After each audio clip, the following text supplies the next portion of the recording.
teman-teman, nama saya Farha Hakim, NIM 1540248 dari jurusan Pendidikan Bahasa dan Sastra Indonesia, Fakultas Bahasa dan Seni Universitas Negeri Manado. Saat ini, saya akan membahas skripsi saya dengan judul Memahami Teks Deskripsi.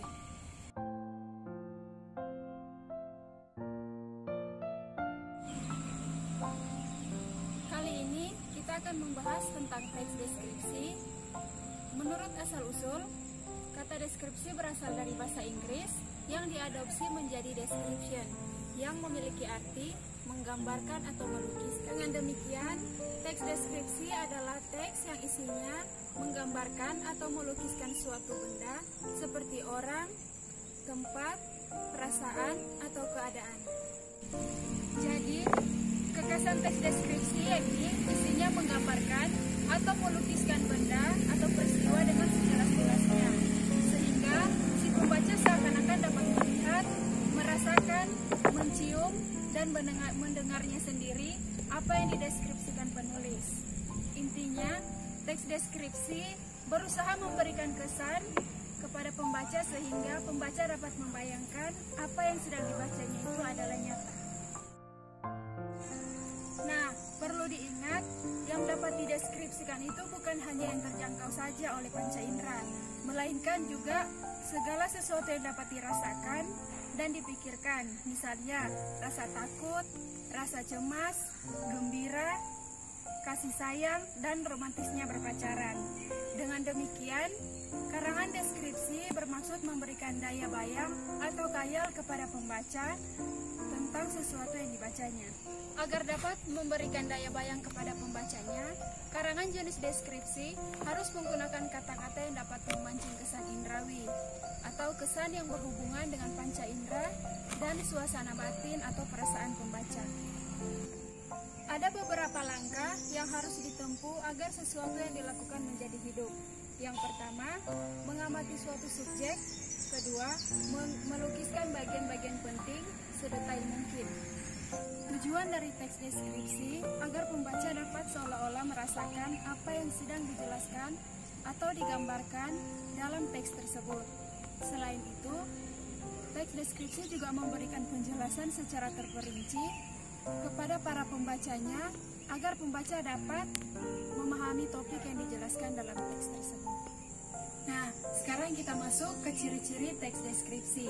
Yang pertama, paragraf deskripsi menjelaskan atau menggambarkan sesuatu, baik itu benda atau suasana. Yang kedua, paragraf yang ditulis sebisa mungkin dijelaskan secara detail dan rinci serta melibatkan unsur indera, seperti indera penglihatan, penciuman, dan sebagainya. Yang ketiga, pada saat membaca teks tersebut, pembaca seolah-olah bisa merasakan langsung apa yang digambarkan di dalam teks tersebut. Keempat, menggunakan bahasa yang dipakai dalam kehidupan sehari-hari. Dan kelima, mengandung kata keterangan, baik keterangan tempat, cara, dan sebagainya, untuk memberikan informasi tambahan mengenai suatu subjek agar lebih jelas dan mudah dipahami. Keenam, menggunakan metafora atau bahasa kiasan. Ketujuh, menjelaskan ciri-ciri fisik objek dengan terperinci, seperti bentuk, ukuran, warna, atau keadaan suatu objek yang ingin digambarkan. Nah, sekarang kita masuk ke struktur teks deskripsi. Struktur teks deskripsi memiliki 3 poin, yaitu pertama, identifikasi. Identifikasi adalah proses penentuan identitas objek yang digambarkan. Biasanya, ini terdapat di paragraf awal teks, yang berisi pernyataan umum sebuah teks. Objek yang hendak dilukiskan atau digambarkan ditegaskan di awal teks atau dalam paragraf pembuka. Yang kedua, klasifikasi. Klasifikasi merupakan bagian dalam teks yang berusaha menjelaskan keadaan objek yang dilukiskan. Yang ketiga, deskripsi bagan. Deskripsi bagan, pada bagian deskripsi bagan, penulis menyajikan objek yang dideskripsikan berbagian secara berurut agar pembaca lebih mudah memahami gagasan-gagasan penulis. Misalnya, penulis mendeskripsikan sebuah pohon besar maka dia akan mendeskripsikan mulai dari akar, batang, cabang, dahan, daun, dan tinggi pohon. Sekarang kita masuk ke dalam kaidah-kaidah dalam penulisan teks deskripsi. Yang pertama, menggunakan kata benda. Dalam penulisan teks deskripsi, penting sekali menggunakan kata benda yang sesuai dengan topik yang ingin dideskripsikan agar penggambaran terlihat lebih jelas. Contohnya, mobil, sekolah, lapangan bola, rumah sakit, atau sebagainya. Yang kedua, menggunakan frase yang memuat kata benda. Frase adalah gabungan dua kata yang membentuk satu kesatuan arti.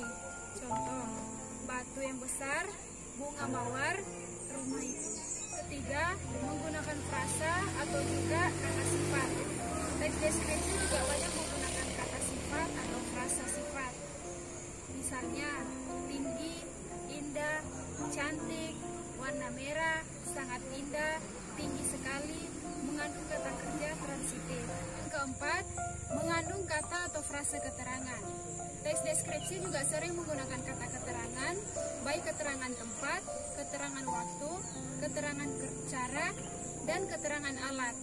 Misalnya, di atas gunung, di samping, malam itu, sore hari, dengan mobil, dengan parang, dengan berat hati, dan terpaksa.